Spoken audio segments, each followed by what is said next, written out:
Hello बच्चों, मैं विशाल sir ये बेसिक शिक्षण संस्थान में आपका स्वागत है। चलिए कक्षा 12 के रसायन विज्ञान के टॉपिकों में हम और आगे बढ़ते हैं। तो जैसा कि पिछले टॉपिक में मैंने आप लोगों को कुछ फॉर्मूले बताए थे, आज उन्हीं फॉर्मूले पर कुछ आंकिक प्रश्न प्रयास करेंगे, देखेंगे।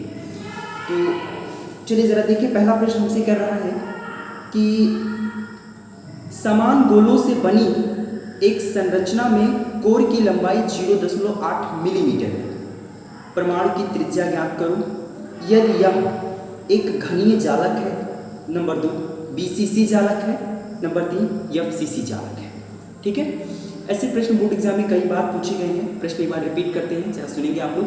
तो देखिए, हमारा प्रश्न ये है कि समान गोलों से बनी एक संरचना में कोर की लंबाई 0.8 मिलीमीटर है।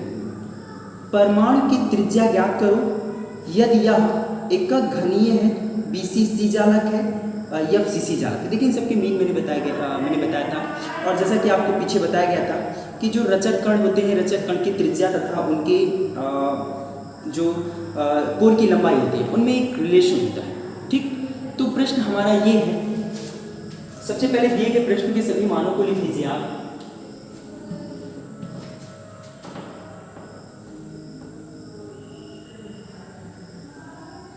कक्षा 12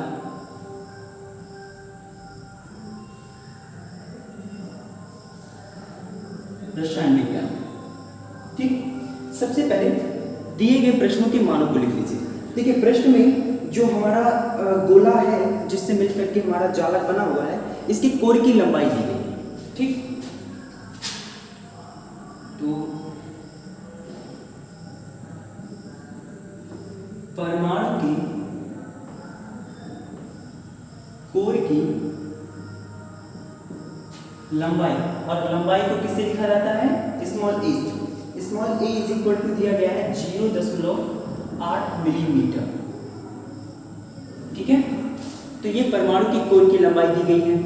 और हाँ, परमाणु की कोर की लंबाई और परमाणु का जो त्रिज्या होता है, जो आपका घनीय जालक होते हैं या एफसीसी जालक होते हैं, बीसीसी जालक होता है, प्रत्येक जालकों के लिए मैंने स्मॉल ए और स्मॉल आर में रिलेशन बताया था। उसी रिलेशन से हम इस प्रश्न को सॉल्व करेंगे। तो जैसे कि हमसे परमाणु की त्रिज्या निकालने को कह रहा है, परमाणु की त्रिज्या small are is equal to question mark, है ना। और पहला प्रश्न हमसे कर रहा है कि ज्ञात करो यदि यह एक घनीय जालक हो। ठीक, तो पहले के लिए जब यह एक घनीय जालक है, और घनीय जालक के लिए स्मॉल आर और स्मॉल ए में कुछ संबंध मैंने बताया था। जैसे कि घनीय जालक है तब small are is equal to a/2 से ये बताया गया था आपको, स्पेशली घनीय जालक के लिए। ठीक है, तो चूंकि प्रश्न हमसे सीधा सीधा कह रहा है कि ज्ञात करो यदि यह एक घनीय जालक है, तो इस परिस्थिति में घनीय जालक के लिए अगर किसी परमाणु की कोर की लंबाई दी जाती है, स्मॉल ए का मान दिया जाता है, परमाणु की त्रिज्या निकालनी है, तब के लिए मैंने रिलेशन बताया था small are is equal to a/2। अब यहाँ से small are is equal to A की वैल्यू दी गई है 0.8 mm, और बटे 2 से जब डिवाइड करोगे तो याद आएगा 0.4 मिलीमीटर। बात समझ में? ठीक, तो ये पहले के लिए निकल गया जब ये एक घनीय जालक था। ठीक, दूसरा कह रहा है कि एकल घनीय जालक का हो गया, इसे आप एकल लिख लीजिए, एकल घनीय जालक। और दूसरा प्रश्न हमसे कह रहा था कि बीसीसी जालक है, जब यह बीसीसी जालक है। ठीक, तो बीसीसी जालक के लिए स्मॉल आर और स्मॉल ए में हमने कुछ रिलेशन बताया। तब small are is equal to √3a/4। ठीक, जब बीसीसी जालक के लिए कोर की लंबाई और त्रिज्या में संबंध देखा जाता है, तब का relation small are is equal to √3a/4।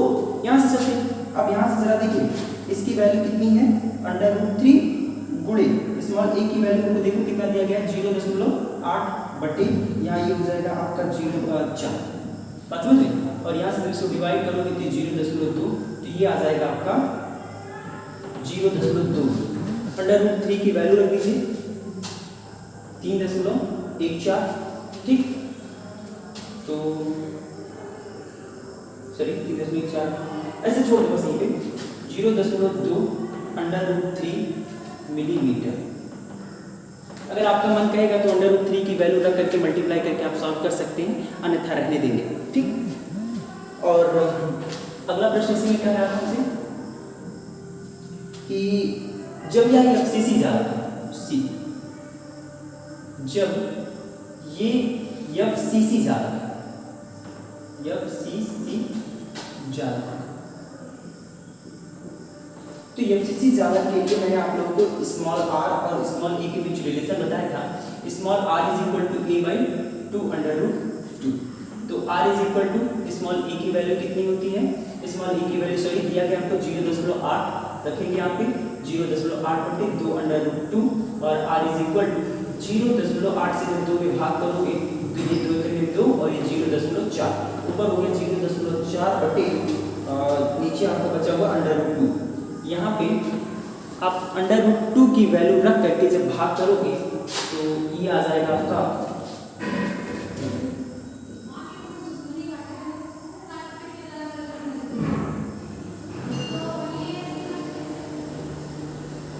तो भाग करने पर ये ये आ जाएगा आपका 0.28 मिलीमीटर, ठीक।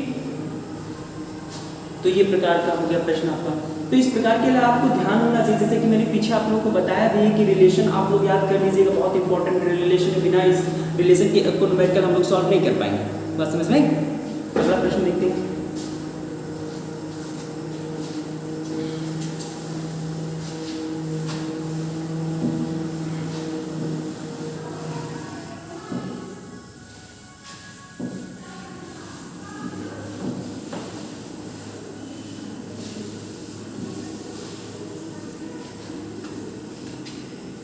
चलिए अगला प्रश्न हमसे कर रहा है कि यदि गोल्ड की परमाणु त्रिज्या 144 pm फलक केंद्रित एकक सेल में क्रिस्टलीकृत होता है तो इसके कोर की लंबाई तथा 2 निकटवर्ती परमाणुओं के बीच की दूरी जानते हैं।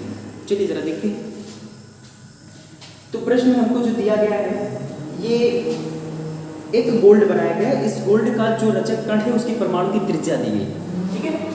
यहाँ पे लिखेंगे परमाणु की त्रिज्या small r is equal to 144 pm। pm का मतलब पिकोमीटर है ना। और हमसे कह रहा है कि फलक केंद्रित घनीय एकक सेल, देखिए फलक केंद्रित घनीय एकक सेल को ही एफसीसी कहा जाता है। बस समझ में। फलक केंद्रित घनीय एकक सेल इसी को एफसीसी कहा जाता है शॉर्ट फॉर्म। बस समझ में, ठीक। तो एफसीसी के लिए हमें क्या निकालना है, कोर की लंबाई। एफसीसी के लिए कोर की लंबाई, और कोर की लंबाई को स्मॉल ए से, small a is equal to question mark, ठीक। और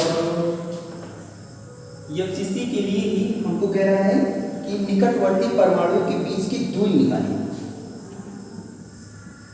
निकटवर्ती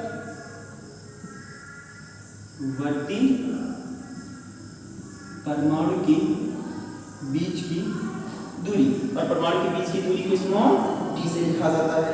तो चलिए जरा देखते हैं, आपको ये सारी के सारे रिलेशन ऑलरेडी बताए गए हैं, तो जरा चलते हैं। तो सबसे पहले हम एफसीसी के कोर की लंबाई याद करते हैं। एफसीसी के लिए कोर की लंबाई, और कोर की लंबाई अर्थात स्मॉल ए का मान निकालना है आपको, और small a is equal to question mark, सीधे इस फॉर्मूला रख दीजिए लंबाई। तो एफसीसी के लिए मैंने आपको स्मॉल आर और स्मॉल के में रिलेशन बताया है, जैसे कि आप लोग जान रहे हैं दोनों के बीच में क्या रिलेशन होते हैं। Small are is equal to a/2 √2। क्यों, ये तो रिलेशन बताएगा आपको। यहाँ से चलेंगे, अब small r is equal to a की वैल्यू निकालनी है। देखो r का मतलब दिया गया। अब ये पिकोमीटर को आप चेंज करिए ना करिए आपकी मर्जी है, यहाँ पे कोई दिक्कत नहीं होता। देखिए जब भी किसी एक राशि का संबंध 2-3 राशियों के साथ होता है तब मात्रकों का एक पैटर्न में होना आवश्यक है, अदरवाइज आप रहने दीजिए, कोई समस्या नहीं। तो यहाँ पिको को आप चेंज करिए या रहने दीजिए, आपका मतलब तो यहाँ पे 144 इज इक्वल टू, यहाँ पे ये हो जाएगा स्मॉल a और 2/2।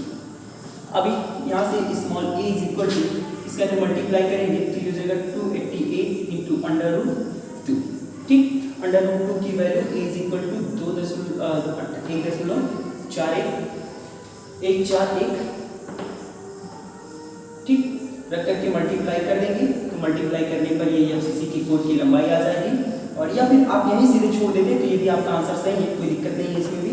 Small a is equal to 288 गुणे √2 या फिर इसको ऐसे लिख दो √2 और ये हो जाएगा आपका पिकोमीटर। बस समझे। अब √2 की वैल्यू आप रखिए ना रखिए आपकी मर्जी है, आप रख देते हैं तो और अच्छी बात है, नहीं रखते तभी कोई दिक्कत वाली बात नहीं। बस समझ में, ठीक है। तो ये हो गया एफसीसी के लिए कोर की लंबाई। अभी हमसे साथ में ये भी पूछ रहा है कि निकटवर्ती परमाणु के बीच की दूरी ज्ञात कर दीजिए। बस समझ में। तो परमाणु के बीच की दूरी ज्ञात करने के लिए आपको मैंने फॉर्मूला बताया था d is equal to a/√2। बात समझ में, ठीक। d is equal to a/2 से यहाँ से आप निकटवर्ती परमाणु के बीच की दूरी ज्ञात कर सकते हैं। तो यहाँ से d is equal to small a की जगह वैल्यू देख लो 144/√2 दिया गया, ठीक। थोड़ा सा इसको आसान कर लो, √2 से ऊपर नीचे मल्टीप्लाई करके तो ये हो जाएगा ऊपर 144 इंटू √2/2, यहाँ से कैंसिल करोगे तो ये 72 आ जाएगा। d is equal to 72/√2 picometre. बस समझ में। तो अब आप यहाँ भी √2 की वैल्यू रख करके सॉल्व करना चाहें तो कर सकते हैं, अन्यथा नहीं। बस समझ में, ठीक। तो इस पर आधारित कुछ आंकिक प्रश्न और हैं। आपके पास जितने भी पुस्तकें हैं आप लोग प्रयास करेंगे कि उन पुस्तकों में यदि इन प्रकार के प्रश्न दिए गए हैं, जो हमने फॉर्मूला बताया था उस फॉर्मूले पर बेस्ड कोई प्रश्न दिया गया है तो अपने लगाने समझाने का प्रयास करेंगे, लगाने का प्रयास करेंगे।